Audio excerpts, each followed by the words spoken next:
Dans Acte 10, l'apôtre Pierre commença à comprendre à quel point ce nouveau christianisme était différent du judaïsme. Alors qu'il priait sur un toit en attendant le déjeuner, il eut une vision. Un drap tombant du ciel contenant de nombreux types d'animaux différents. Une voix l'encouragea à manger. Pierre hésita, réalisant que certains des animaux du drap étaient interdits par la loi juive. Le drap descendit 3 fois et Pierre refusa 3 fois.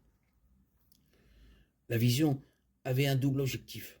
Le plus évident était que sous la nouvelle alliance, les règles cérémonielles concernant les restrictions alimentaires avaient été levées. Les chrétiens doivent être mis à part et reconnus par leur amour, Jean 13, 35, et non par leur déjeuner. Le deuxième sens plus profond était que le salut du Christ était ouvert aux non-juifs tout comme aux juifs. Immédiatement après la vision, Pierre reçut la visite de messager d'un centurion non-juif nommé Corneille, qui était prêt à accepter le Christ. La première interdiction de la Bible concernant la consommation de sang se trouve dans Genèse 9, 2, 4, où Dieu dit à Noé « Tout ce qui vit et se meut vous servira de nourriture. Comme je vous ai donné l'herbe verte, je vous donne maintenant tout. Mais tu ne mangeras pas de viande qui ait encore son sang. » Cette interdiction était probablement une interdiction de manger du sang cru, c'est-à-dire de la viande crue. Pour la première fois, les animaux étaient une source de nourriture autorisée et Dieu s'assurait que Noé ne les mange pas crus. Plus tard, l'interdiction dans Genèse 9.4 est réitérée dans la loi de Moïse. Lévitique 17.14 nous donne la raison derrière le commandement. Car l'âme de toute créature est son sang est son âme. Il est important de comprendre que les croyants en Christ du Nouveau Testament sont libérés de la loi, et nous devons demeurer fermes dans cette liberté. Galates 5.1. Nous ne sommes pas sous la loi, mais sous la grâce. Que personne donc ne vous juge au sujet du manger ou du boire. Colossiens 2.16.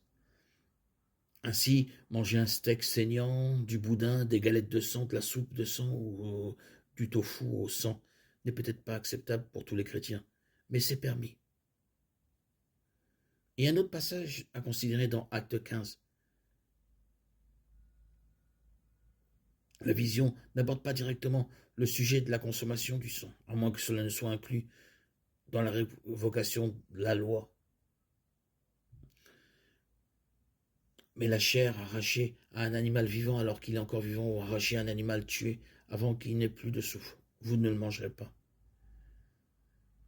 Une question se pose dans l'Église primitive concernant ce qui était nécessaire pour le salut. Plus précisément, un non-juif devait-il être circoncis pour être sauvé?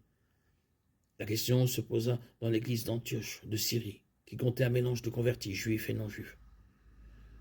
Pour aborder cette question importante, les dirigeants de l'Église se réunirent à Jérusalem pour le tout premier concile de l'Église. Ils conclurent que non, les non-juifs n'avaient pas besoin de suivre la loi mosaïque.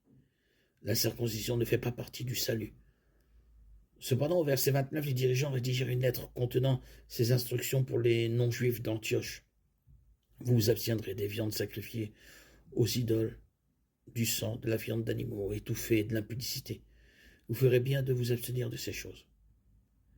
À ce stade, nous devons garder le contexte à l'esprit.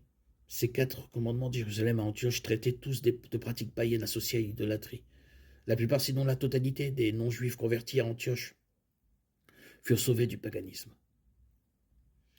Les dirigeants de l'Église exhortaient les nouveaux croyants non-juifs à rompre complètement avec leur ancien mode de vie et à ne pas offenser leurs frères et sœurs juifs de l'Église. Ces instructions n'avaient pas pour but de garantir le salut, mais de promouvoir la paix au sein de l'Église primitive.